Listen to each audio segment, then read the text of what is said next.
My guest today is a longtime resident of Wilmot Township. He was actually born in East Zora Township, but his family moved to Baden when he was 1, long before the housing boom there. When he was 14, he joined the Baden Musical Society Band. Throughout his life, he has always been involved in his community in many different ways. He was a school teacher for 36 years.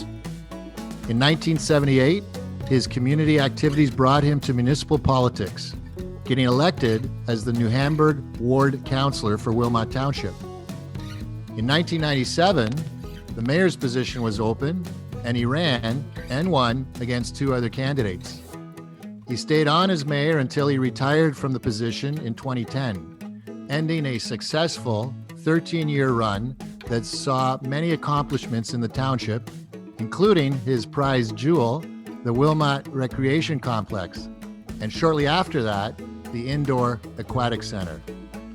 He demonstrated great fiscal prudence during his terms as mayor, and his constituents approved, as he was acclaimed to the office 3 times. He's also well known for his boat excursions up and down the Nith River. It's my pleasure to welcome to the podcast today, Wayne Roth. He's an old gray mayor.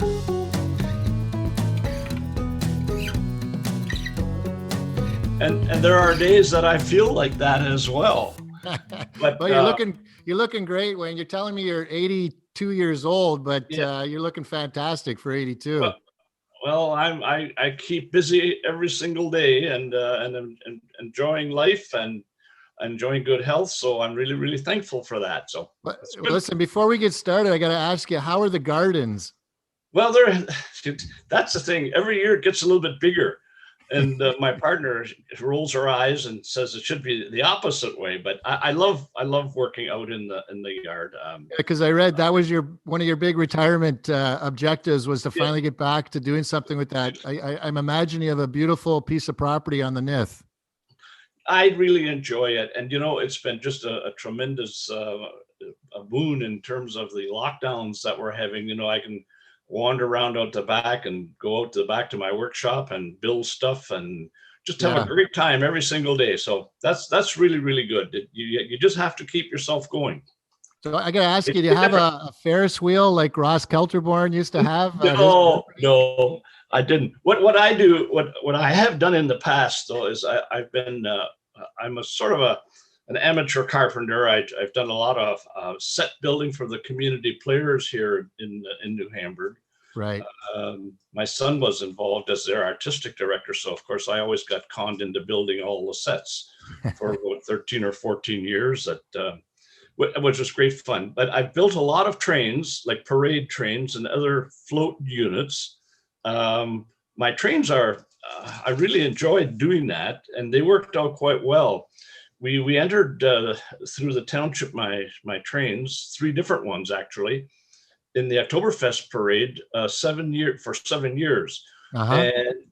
And out of that came 2 first prizes, a second prize, and the 4th one was best visual presentation. So, congratulations! Little old Wilmot Township was doing okay with these trains, so it was fun. Yeah, I hear that. That's the con. Little Wilmot Township. They'll be sneaky and get in. Next thing you know, they're running the place.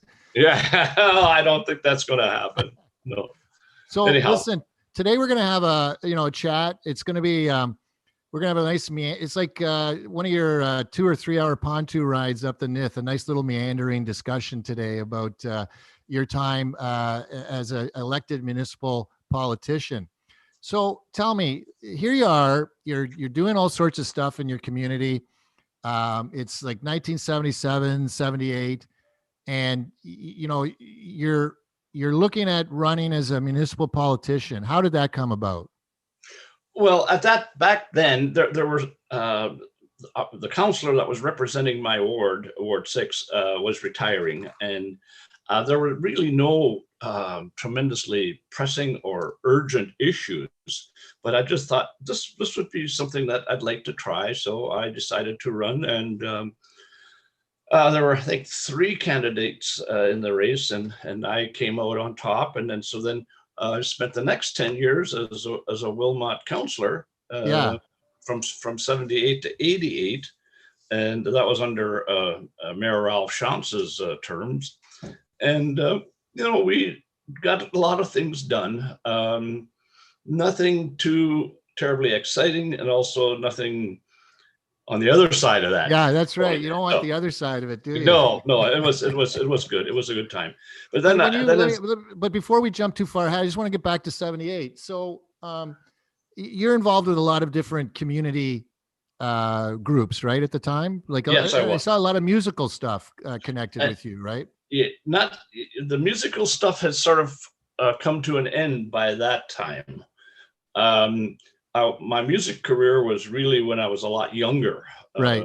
Because it really chewed up a tremendous amount of time, and with a young family and everything like that, that sort of went by the wayside.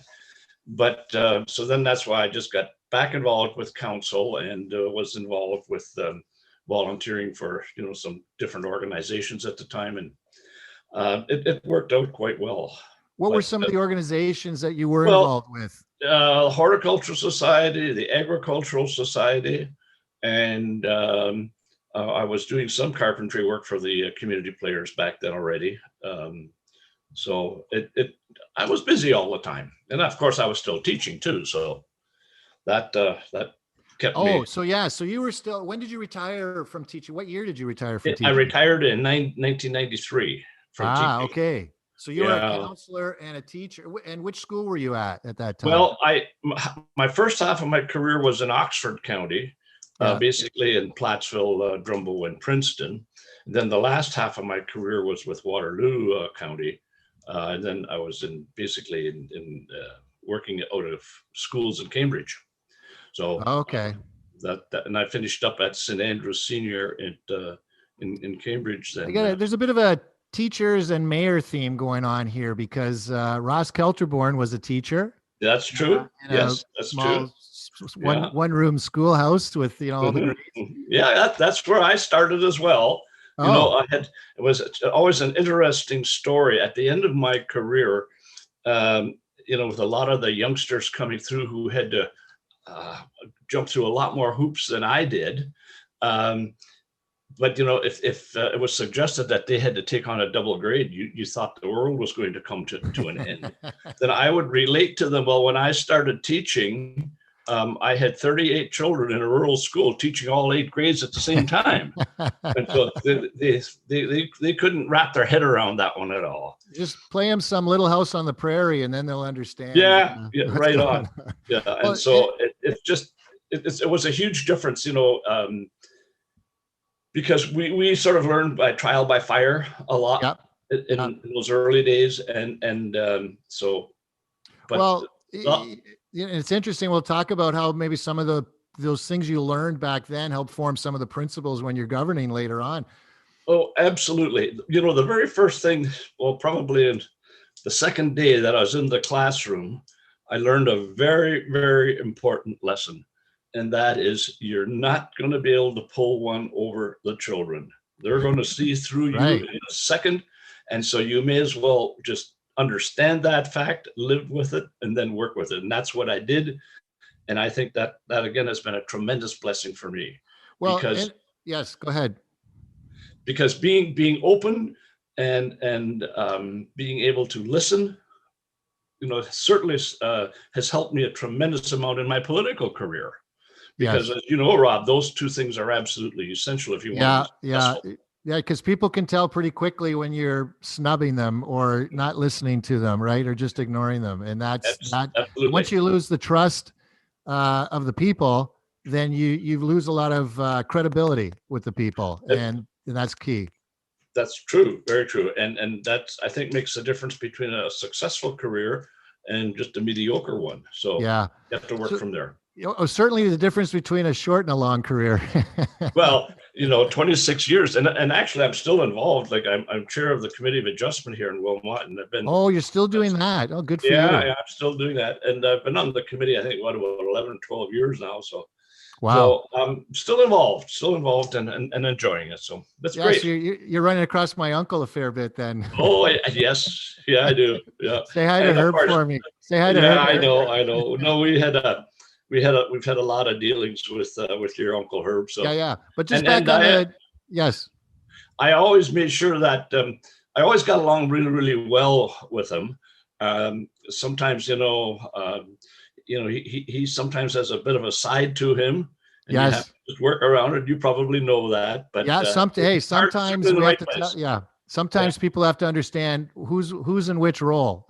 yeah, that's true. Yeah, no, it was great. It was good. So So on the teacher theme, just carrying that along, we've had Ken was a teacher yes, yeah, and mayor. mhm, And I know Doug Craig was a teacher for a long time as well, yeah, yeah, before getting into and yeah, politics. right, and I certainly knew Doug's wife too. That I worked with her at the Highland Public School in Cambridge. So Ah, okay. we See, had a lot of interconnections.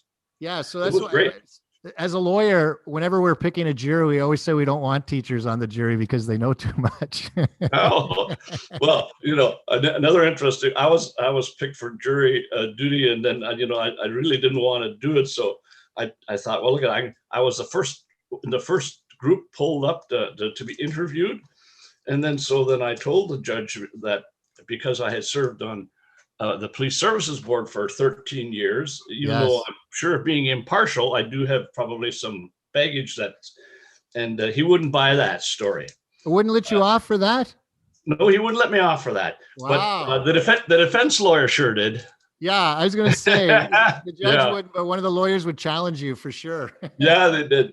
And then I thought, oh, great, I'm off the hook. I can go home now. But oh no, you have to go back in the pool and wait for another 3 days. So that was one of the experiences that I wasn't overly thrilled with, but you have to do it. So you were on Police Services Commission the whole time you were mayor, then the 13 years, right? Because you would have been a No, regional counselor. I have to correct that.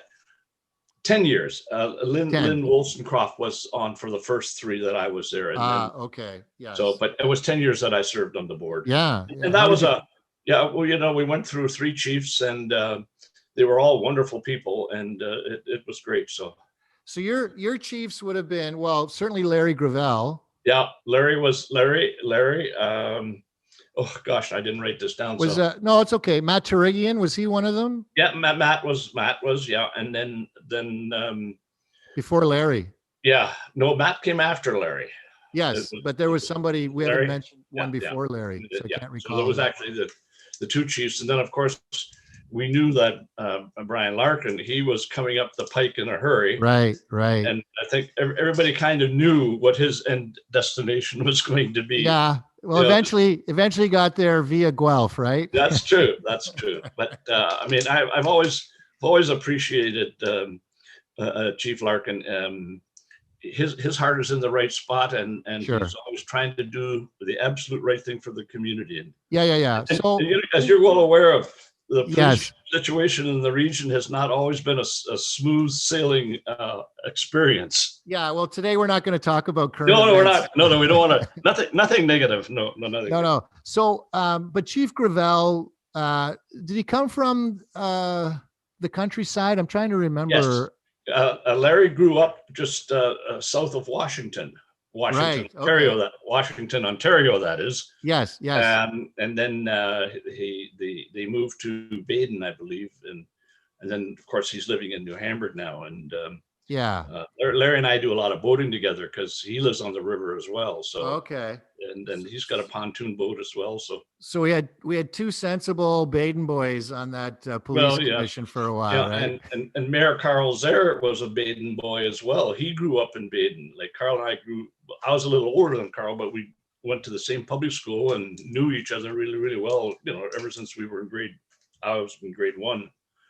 But Well, so there's a lot of interconnections. Yeah, we're going to get to Baden in a second, but it's interesting that the 3 of you came out of Baden before, it would have been before the housing boom in Baden, right? Yes, I was the mayor when that all happened. Yeah. We'll talk about that in a sec, but I just thought it's interesting that those 3 political leaders within the community came out of a small community. Small little town. Yes. Yeah, when it was a small town. But yeah. When you ran, let's go back to your 78 election. I'm always curious about this with people. So it would have been a contested race because the current councillor wasn't running. That is correct. Was there any particular issue that was rankling with people, or why do you think you were successful over the other candidates? Well, I knocked on every single door and talked to as I said, I knocked on every single door and talked to Yeah. each individual that I could. Where my opponent was a well-known businessman in town, Yeah. and he did not do that. So I think that made the huge difference. And that's interesting because Ross Kelterborn tells a similar story with respect to his campaigning as well. And he always made a point in Wellesley to get out everywhere and knock on every door and speak to everyone. And he credits that for a lot of his success. And I know that's the advice he gives to people too, whenever they, bend his ear and ask him about how to be successful when you're running in a municipal election. That's true.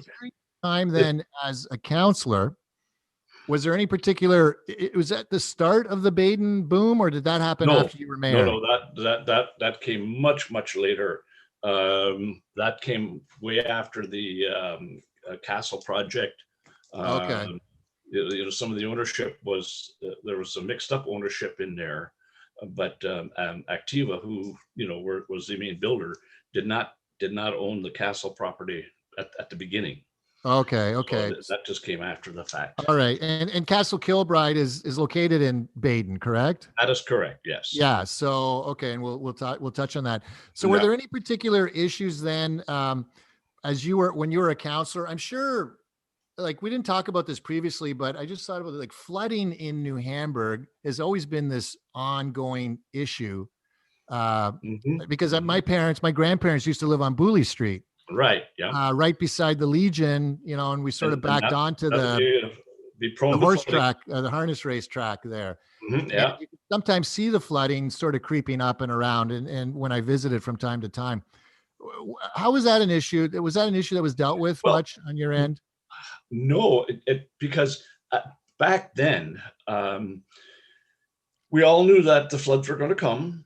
And everybody down in that area, most of the folks were pretty long-term residents and knew exactly how to deal with it. Right. The problems only started coming to light when a new person moves into town from somewhere else and didn't do their homework, and then all of a sudden get this awful surprise that their basement gets a shock flooded in the spring. Yes. Yeah. And it's difficult to deal with that because then about in 2008, I believe it was, we had 3 major floods right over the Christmas season. Oh. And there's nothing we can't no one can control the weather.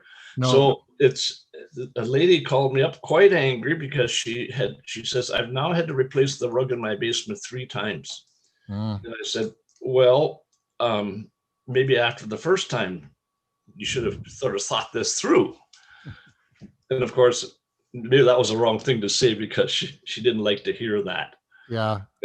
And it's like the other thing, city person comes out to the country here. You remember how we had the retirement lots for farmers and that plan didn't work out. Right. So a city person buys this rural property. And after the first summer, my phone was really busy with the dust complaints. So my standard question was, well, when you went out to look at your new home, did you not sort of recognize that it was on a gravel road? And of course, people didn't want to hear that too much either. But it's how do you deal with that? I mean, it's difficult. I know what you're saying. Yeah, it's like you're thinking, okay, well, you bought there, the gravel road was there. Mm-hmm. It's not like we put the gravel road in after you bought. No, that's right. No. Anyway, those are just some of the interesting things. I'll tell you a quick gravel road story on my part. So I used to have this gravel road that I had to take to the dump. And it was just outside of there all the time. And you take it and you'd always, your car would always get dirty or whatever when you're coming back. And one of the nice things is when we had our community center built, this road was could be another considered access point to the community center. So I was fortunate to be able to work with our roads guys to get that paved. And so took care of two things: access to the community center and a clean And ride to the right dump. on. Yeah, you have to do when that. we, Yeah, when we used to have those transfer stations. yeah, that's for sure. So okay, so your time as a counselor, the Castle Kilbride project, would that have been the most significant thing that you were No, dealing with? I was not involved. I was off council when that whole project happened, Oh, and okay. it was unfortunately a very controversial project.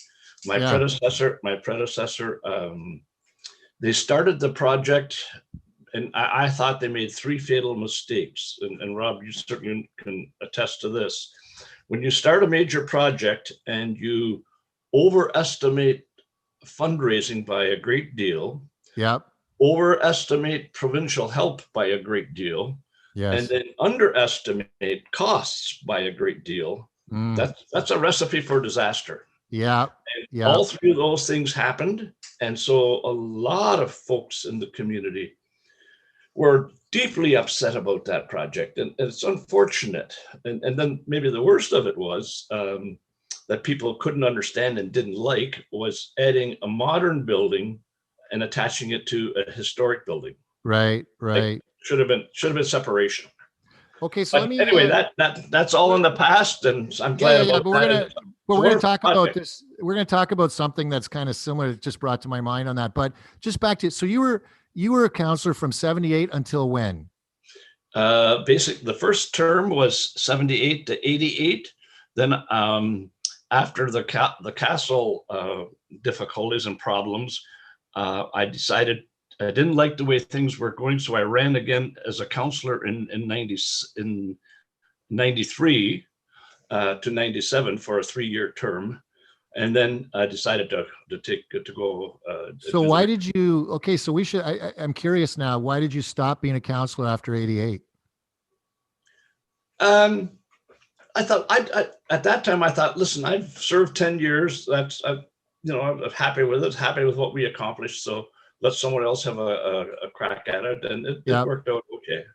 yeah, and I can So it's understand that. Yeah, but then in '93 though, I just felt that things weren't going the way they should, and I decided to get back into the race. So yeah, I did. especially having 10 years experience, so you understand what's going on that side of the table. You're not just a community. You're not just a community volunteer, but you're someone that's had experience as a counselor, so you know all sides of the issues a little bit better. A lot of it, yes, yes. Yeah, so So so you wouldn't be coming in as some freshman municipal politician trying to no, sort it out. You probably had a good idea what happened. that's true. And so then if you see a problem, then you got to do something about it if you possibly can. Yeah. And that's what I decided to do. So, So when you ran in 93, were you opposed as a counselor? and yes, I was. You were, eh? So you had a Yes. competitive race then. Yes. Well, see, what what happened? I purposely took my nomination papers in at 10 minutes to 5. The last And day, on the last yes, day? yes, yes, on the last day. And the three incumbents, like there were three counselors in New Hamburg at that time. Yes. And then I came walking up the steps with my nomination papers in my hand, and Paul Knowles, the editor of the local paper, came out and he Yep. said, "Are those papers what I think they are?" And I said, "Yes." And then one of the incumbent counselors right in behind him, and he said an expletive because now there was going to be an election, because they were pretty sure in 10 minutes all three were going to be acclaimed. Yeah. You know So what? I appreciate that you had some acclamations, and I know if you're the recipient of an acclaimed race, yeah, you're very grateful. But from the community perspective, a competitive race is good because it forces the candidates to talk about the issues so people can decide who they want to have represent them. that's And true. Mhm. and I think that's important. Yeah, That's it important. is. And The other, like, especially when there's an issue like you had a concern. The Castle Kilbride project was the primary concern for you in coming back. yes, and the financing of it. Yeah. That was a difficult because the financing plan was never ever drawn up properly in the first place. They Right. ended up with a 25-year debenture for almost the entire amount of the project Right. cost. which So the which provincial money, did provincial money ever show up for that project? some did, but not nearly what they had expected, Yeah. unfortunately. And what about community fundraising? That fell short as well. It So did. again, it was all overestimated in order to make the project look feasible. Yeah. Which is, and then of course you see the project was rushed through in one construction season in the middle of winter. And when you're redoing a historic home, it should you should spend years planning it, Yeah. working away at it. And this was all terribly rushed. And so anyway, but that's history. And we're past that. And the project is like Castle Kilbride is still a jewel for the township. There's absolutely no denying. It's definitely a jewel for the township. Now, some people working there might wonder about the heating and cooling sometimes, but overall, Well, it is. yeah, let's not go there either. But anyhow, I get to learn about certain things that are under the rocks in different places. Yeah, okay, I know, yeah. But so then when I became the mayor, in my first inaugural speech, I made the declaration that as long as I am the mayor of Wilmot Township, there will be absolutely no debenturing, period. Right. No debenturing for anything. For anything. And I got the support of council with that, to adhere to that philosophy.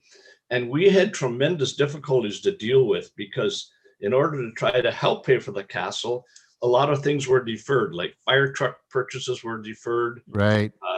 The road gravel budget was decreased by 50%, and then the rolling stock replacements were delayed. Well, all of that stuff comes back to eventually get you in the end. So what you're saying is when you say the road gravel was depleted, you're talking about repairing roads, right? That's yes. So if you're not able to repair, if you cut back 50%, that's going to cost you down the line. Well, you can get away with it for a year or two. Pardon? Yeah. It costs down the line, and it also hurts people driving on those roads because their cars get damaged. Absolutely. And everything else, right? Yeah. But anyway, we got that all straightened out, and then hold on. Now you're jumping too far ahead for me here. So okay. So between 93 and 97, you're dealing with this issue though on the Castle Kilbride project, right? Yes. I mean, okay. And so you're seeing it. So, the mayor then was it was Lynn Myers at the time, correct? Yes, that is correct. Okay. And then in 97, Lynn wasn't running for re-election. And so that was open. No, Lynn was he was still the mayor when he ran for Parliament, and he won. So then he had to of course resign with 5 months left in his term. So then we decided that the person who we're going to vote to replace, to appoint as mayor, had to promise not to run in the election. Right. So that cut a few names off the list. So, but there were a number of us who stated, well, then we are going to try, for the mayor's chair. Yeah. So, okay. So basically though, the position was open because Lynn had been elected as an MP. That is correct. So, okay. But so there was an interim appointment for 5 months. Yeah. Okay. And then you decide then you're going to throw your hat in the ring for mayor. Right. And you ran against, was 2 other people at the time? It was Mr. Walter Cook. He was on council with us. Okay. Well-respected pharmacist and a great guy. Walter was a really, really great guy. I really liked him. And then another gentleman from Baden, a lawyer, as a matter of fact, Mr. Ted Brooks. You probably knew Ted. I don't know if I did. No, I'm not anyway, sure. Ted was an interesting person. His campaign theme was he was going to secede from the region of Waterloo and join Perth County. Well, so he wanted the township of Wilmot to leave the region of Waterloo and join Perth County. Yes. Why was that? Well, he thought the taxes would be cheaper. Which that's an interesting story, but I think only about 200 people bought that story. But another rabble rouser from Baden. From Baden. So, anyway. So credit to you, though. I mean, it's tough to beat a local pharmacist because in the small towns, I know in Ayr, for example, like our pharmacist, fantastic guy. People love him. And I so know. credit to you. And That's not an easy race. it was exactly that same way. Like everybody thought, or they told me privately that, oh, they think I'm going to win, but it's going to be very, very, very close. Well, okay. So, but then again, I knocked on every door, and so did he. He and his wife both knocked on every door. Oftentimes we'd be in the same neighborhood together, and then we'd have to talk and say, well, we don't want to follow each other up and down the street. So one of us would go somewhere else. And anyhow, well, it was a smaller town back then. well, but to do all the little, like to do Hamburg, Baden, St. Agatha, New Dundee, it took a time. Yes. So anyhow, it worked out. But the word that I was getting on the street, knocking door to door, I thought I was doing a little bit better than that. And as it turned out, I way more than doubled his vote. So congratulations on that. So what was the big issue? People were concerned about the debt. But yeah, the debt was that was the real big problem. And at that time, yet the castle project was still sort of up in, being talked about. And so people were still a little perturbed about that. And, right. And Walter had been associated with Lynn. And so, and Lynn wasn't, because of the castle project, lost a bit of support. So issues with when there's deep financial problems, it kind of sits on a council or it sits with the mayor, right? I mean, the mayor's going to get the brunt of it. That's so obviously then you were seen as the guy with a plan to move forward to deal with this debt. Is that how you would? Well, I hope so. I hope so. That and then I worked hard at it and it was successful, and appreciate the support of the folks. And then we got down to work. It's interesting. Try to get the things resolved. Yeah, your position on your frugality and economic level-headedness, we'll say, about not taking on debentures, sort of a similar theme that Ross Kelterborn would talk about as well. Didn't want to do anything unless they had the funds to be able to do it, because they didn't want to. You don't want to burden future generations with the debt. No, and because we had such a bad experience that everybody supported that plan. They thought, hey, this is the way to go. So when you became mayor, that's when you had said, we're not going to debenture anymore. When I became mayor, yes. I mentioned that in my first inaugural speech. And the other main thing I did there, I took away the mayor's parking spot. Was it right by the front door? Right by the front door, yeah. That and I made that as a point at the inaugural address too. That parking spot is now gone. Was it better than the wheelchair access spot? Well, no, the wheelchair access had to remain, but the mayor's parking spot sure didn't have to remain. All right, there you go. See, you're living by the example. Yes. Well, I mean, that's just a small thing, but a lot of folks commented about that and they said, "Good for you." Yeah. You know what? It's symbolic and it sets a tone. That's what you're trying to do, is set a tone, right? So. And it's it's sort of the sort of thing I've seen in other situations too, where sometimes mayors get a little bit beyond themselves and not realizing that they're not really speaking to everyone. And that's true. Well, and then that's another issue that happened from the 93 to 97. There was a desperate need for a second pad in New Hamburg. And then a developer donated land to the township, or was going to donate land to the township where the No Frills store is today. Oh, like down, is that? Yes, it's across the highway. Where yes. And people took exception to. I remember that. That was the realtor. Site. It was very controversial. It was the realtor. Pardon? It was the realtor, right? The Shout family? Yes. And it was, and then what? But the problem with that site, first of all, it was very, very cramped. Like it was a very, very small site, right? And they had hoped to maybe get more land at some time way down in the future. Yes. But the big problem was the land was donated, but to get it ready for a building was going to cost about $800,000 because it was in such a terrible big ravine. Oh. Then the parking would have had to been in 3 levels, like 3 different levels. Oh my! So that would be totally inaccessible. Well, people said, this is crazy. You can't have can't have an arena where your parking level is on 3 completely different levels. So then the realtor withdrew the offer. So that finished that project. I always wondered about that. So that, okay, that clarifies it for me, because it was always an odd thing to me that here's this person offering land and everybody was upset. And I didn't know if there was an expectation that the realtor had of something else, but it's just the land. To use that land would have been very expensive for the township. That is correct. Yeah, very, very expensive. And but hold on, I don't want to get to that yet. Okay. Okay. I still got to ask you how you got out of that debt for Castle Kilbride. We got to finish that story. Well, we didn't. We had to. That debenture was going on for 25 years, and my entire 10 years we were still paying that off. Les finally got that paid off, I think, 5 or 6 years ago, when that was finally retired. And then I had encouraged. Well, we'll get to Les's plan with no debenturing as well. See, he was on council with me for the full 10 years that I was mayor. Yeah, and you're talking about Les Armstrong, the current mayor. Yes, that is correct. So we worked that out. Okay, so as a township, then you are continuing to pay the annual or monthly debt on that debenture. That is correct. And looking to do other things, though. So let's talk about real quickly here, because we're going to end talking about the rec complex, but we're not going to get into that quite yet. Okay. And that's why I'd like to talk about that, because I know, but I want to talk about the building boom in Baden, because it raised an interesting issue you and I talked about retail and commercial development.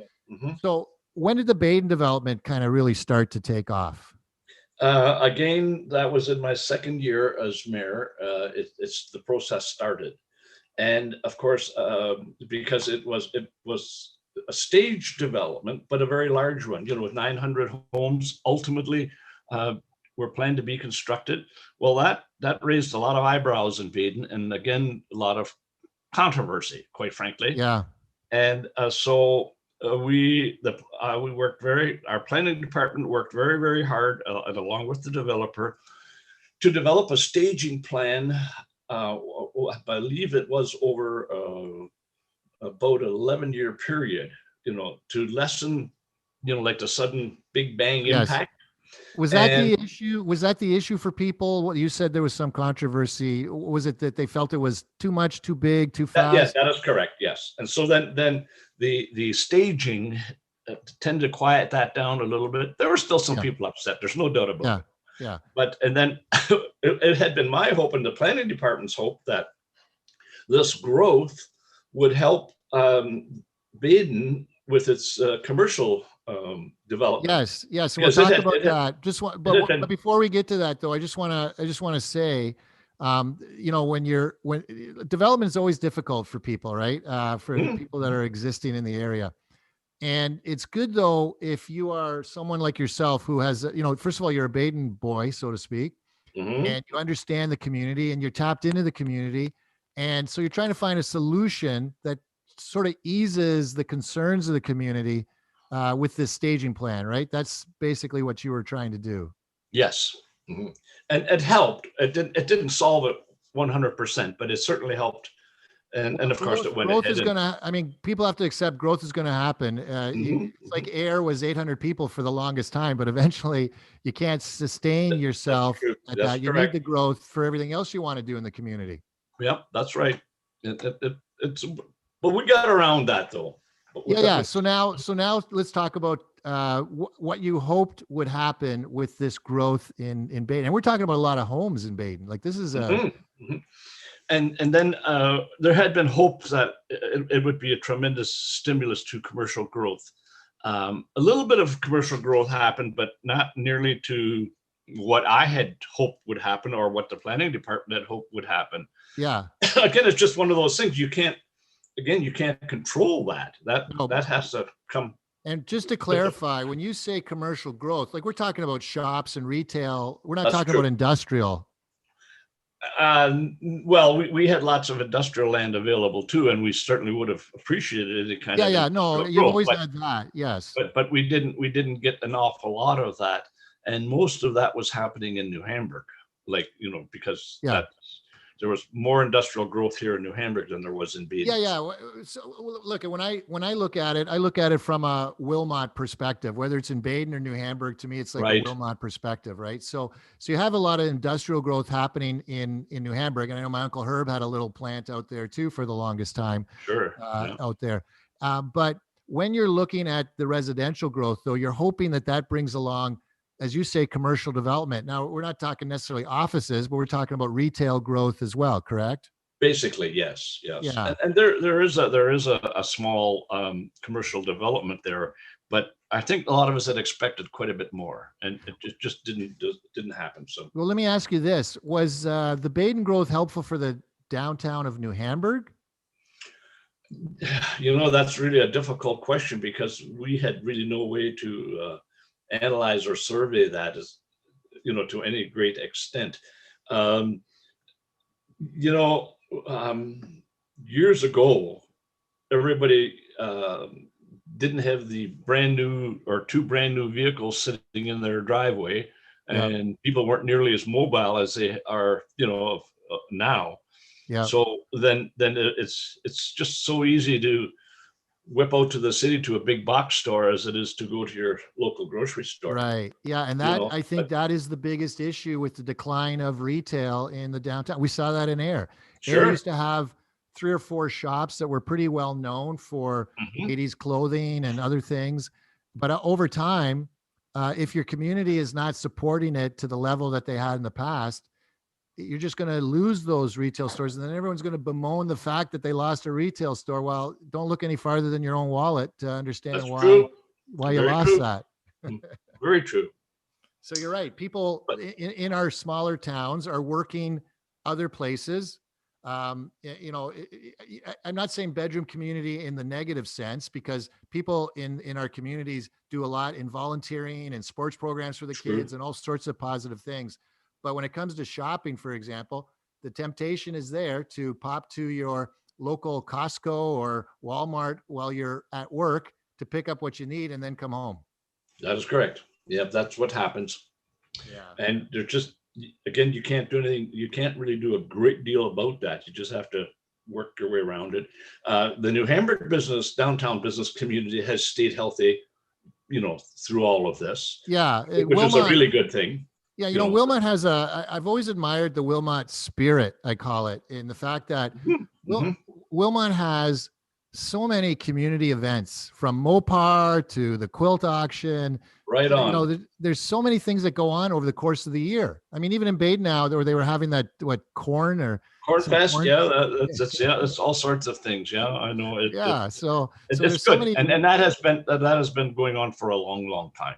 Yeah, But and I think good. that's always been the strength of Wilmot is a lot of Mhm. people get involved and do those things, and it's great for the community.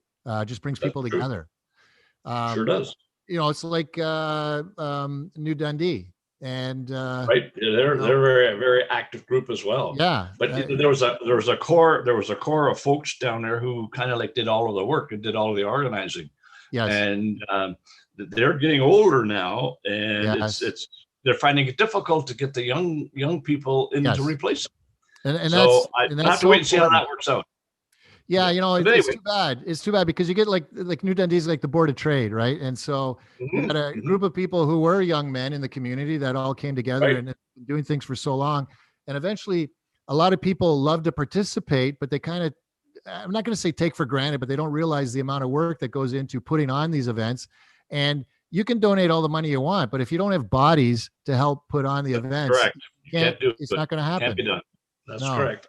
Yeah. So hopefully, more people are hearing you and I talk today, and we'll think about a little bit more civic or community involvement in whatever group. Lions Club, Hopefully. make a club, anything. Mhm. Just do something out there. That's true.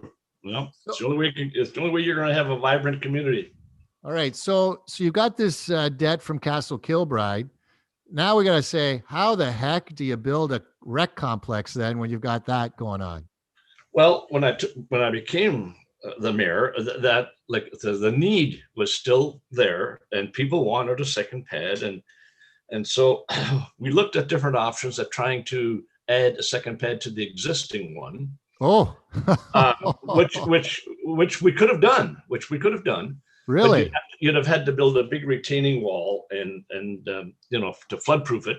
Yeah. So that plan wasn't so good. So then, when Kitchener-Wilmot Hydro went public in 2000, Kitchener-Wilmot was an extremely well-run hydro commission, and there was quite a bit of cash available. So when it went public, that cash was distributed between the city of Kitchener and the township. So we got a nice big chunk of money from Kitchener-Wilmot. So some of my counselors at the time wanted to spend it immediately, and I said, no, wait a minute. Let's put this into a reserve fund for arena, for the new arena. How much was it? How much was it? Almost 1.5. Nice. Million. Yes. I mean, what year was that? And what year was that? 2000? Well, the whole process started in 2000, so I think it was about 2001 by the time that finished up. When it went from a hydro commission to the public corporation. Yes. And anyway, so that happened. So we had that money all squirreled away, and we were still putting money into that same reserve as much as we could, for the next couple of years. Right. And then I started negotiating for the land purchase out there where the complex is now. Yeah, Nafsinger Road. At Nafsinger on the highway, yeah. It was a 43-acre site, nice and flat, no cost to, right. Get it in shape. Like the other place like the other land we were talking about. Yeah. So this, and then the thing that I did, I talked to, dozens and dozens and dozens of people, because the controversy was, where are you going to build it? You're going to build a complex in New Hamburg, in Baden, or New Dundee. They all wanted it, right? Of course. Yeah. So then one of my beliefs was, well, listen, if we go in the middle, we should keep everybody happy. So after a lot of discussion with a lot of business people and community leaders, everybody agreed that was a wonderful site. So the township actually purchased it. We purchased the 43 acres for $310,000 from the Finney brothers in St. Mary's. And then I talked to them, and I really had a good relationship with them. We finally worked out a deal where we would give them $250,000 and a tax receipt for $60,000. They were happy. We were happy, and we had this wonderful site. Yeah, because what was that, farmland, or there was no commercial? It was open land and open agricultural land. So yeah, because if it was industrial land, the price per acre would be a little bit higher. Well, but even farmland would have been a lot higher. Just because I know in town, one of our automobile dealerships wanted to buy 2 acres from the local farmer. And it was $50,000 an acre. Oh, so, wow! Wow. Anyhow, we got a tremendous deal on a tremendous site. Yeah. So now now we have to start building this thing. So then we started getting a fundraising group together, started getting some money together, and there was some provincial money available, which we confirmed. And then with the combination of the provincial help plus the fundraising that went quite well, plus the hydro money that we had enough to build the arena complex. To build the twin pad, and then the ultimate goal was to add an aquatic center, but financially to again we decided to build when we had all the money to pay for it, so that when we opened the door, it's paid for. Okay, let's stop for a sec. I don't want to spoil the surprise on that one. Yeah. Okay. So let's just go back. So when you were doing the deal for the land, this was approximately when?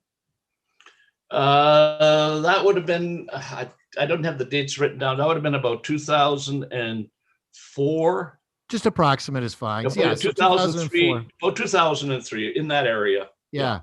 Because I know when we did when we had our group in North Dumfries that we had put together called the Center for the Community Group, we had one of the representatives from your community group. I believe he might have been a vice president at Herb Transport, and I forget his name, to come out and speak to us about their fundraising activities and what they were doing, because we were trying to figure out what we were going to do to support eventually getting a facility as well.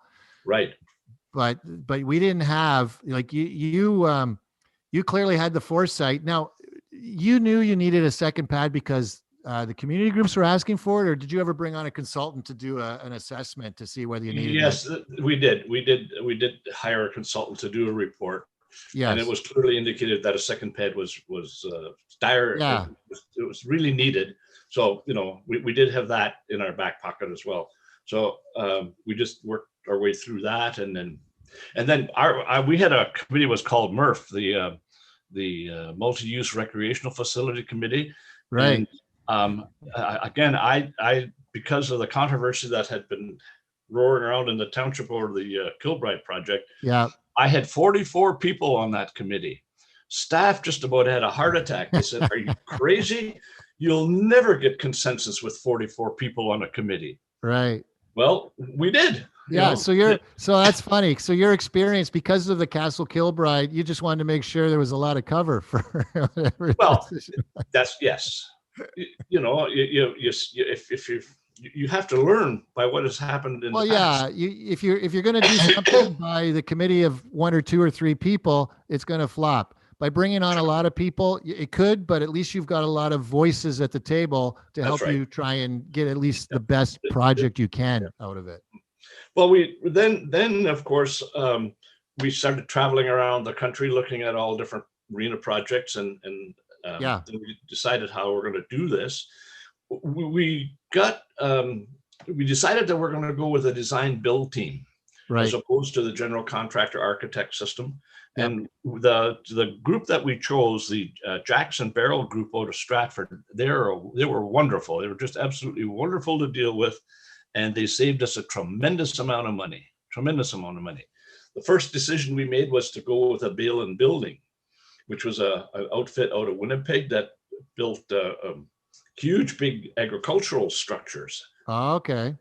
So that again was a tremendous decision because it saved us thousands and thousands of dollars in construction costs, and it worked out really, really well in the end. Now let me ask you, the old arena, which is a beautiful architectural, yes, the wood inside. It's wonderful to be in there, and because my grandparents' home was just outside the just right door, there, across the road. I was in there a few times. So was the idea to repurpose that for other community activities? No, the concept was to keep that as a functioning arena, and it is still that today. Now, some of the ice machinery would need some upgrading, but that could be the ice could be put back in there again if it would be absolutely necessary for a third pad. I know they're talking about a third pad these days. But we'll I don't know where that's going to go. But we're not talking about that today. But let me ask you then. So you did the study and it showed you needed 2 pads. Right. That same study also say that the number one wish for everybody was a swimming pool, indoor swimming pool. Well, ultimately that was like in our original discussions, we wanted to have a full recreation complex, which would include the twin pad and an aquatic center. Yeah. So, but we knew that we couldn't afford to do both at the same time. We were just thankful that we could get the arena complex built. Yes. And so that was our first priority. And then we figured that it's going to take at least between 10 and 12 years to get funds put away to pay for an aquatic center. Again, 10 to 12 go to venture route. Yeah, 10 to 12 years. This is important for people to hear this. Okay, continue. Yes, it was. That was the plan. We all knew it was going to take at least 10, probably 12. Right. And then what happened? Well, first of all, when we built the arena, yes, and we were really happy with it. In terms of some people criticize the very, very large lobby we have there. Oh yeah, that's but fine. the hockey folks thought this was a good idea because when they have tournaments, they've got all kinds of room. Like some arenas, the lobby area is relatively small and too crowded. And you're stepping over each other. Yeah, we went the opposite direction, and that was wonderful. Yeah, no, look at Wayne, you can find people that'll nitpick all sorts of things, sure. But overall, you had a plan and you had an idea and you knew why you did. That is correct. And plus you could sell beer in that big open area for your juniors. And they do. but anyway, the committee approved the whole plans and everything. Yeah. It was a unanimous vote. So Yes, that was wonderful. But now, but Wayne, let's get to the real the really good clincher. news. Okay, Yeah. we were about halfway through construction, and we knew it was going to be completely paid for when the door would be opened. Then I got a call from Mr. Jim Wilson, who at that time was Minister of Health and Fitness and something else. I forget what the third term was. And he says, we have some extra money available here at the province, and we know you're in the middle of a big building project there, and we're thinking that we can maybe help you out. And I said, well, that would be wonderful. Jeez. And then I said, well, how much would you be able to help out? And he says, well, we've allocated $4 million for you. And I said, wonderful, because I knew where that $4 million was going to go right away. You didn't say to him, oh, we don't need it, we've paid for it. No, I kind of neglected to say that. Yeah. Anyway, so we got that money.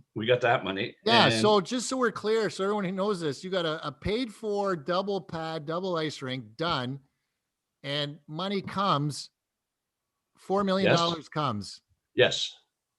But right away, I knew, well, he swore me to secrecy for about 2 months. Like he said, it's allocated to you, but we're not going to make the announcement. This was in end of November. And we're not going to make the announcement until the first week of January. So I had to sit on this news. Oh boy. I shared it with our CAO. That was there were only the two of us who knew that. Yeah. But then we had decided that right away we knew where that money was going to go. Like it was going to go toward the aquatic center. Then about 2 years later, then we had this another big stimulus package from the federal government and the provincial government. You'll probably remember that because I think you capitalized on that as well. Yeah, that's what got us our community center. Yeah, and then what we got from them with what we had before was enough to pay for to build the aquatic center. Yeah. So then we went on the building tour again around the province, and we built what we thought was a state-of-the-art aquatic center. And we're very, very happy with it. Yeah. And again, completely paid for. So you went on a bathing suit tour. No, all these other, unfortunately not. I think one thing people need to know though too is it's one thing to build it. It's another thing to pay to operate it. And that's always an issue that you have to be mindful of. Now, Wilmot, New Hamburg-Baden was of a size that you could put in a pool and operate it efficiently because you had the right population size to do that. Yes. And it's like even the pool, well, everything, that whole complex is really a very, very busy place. I can say this with confidence because I have the same view.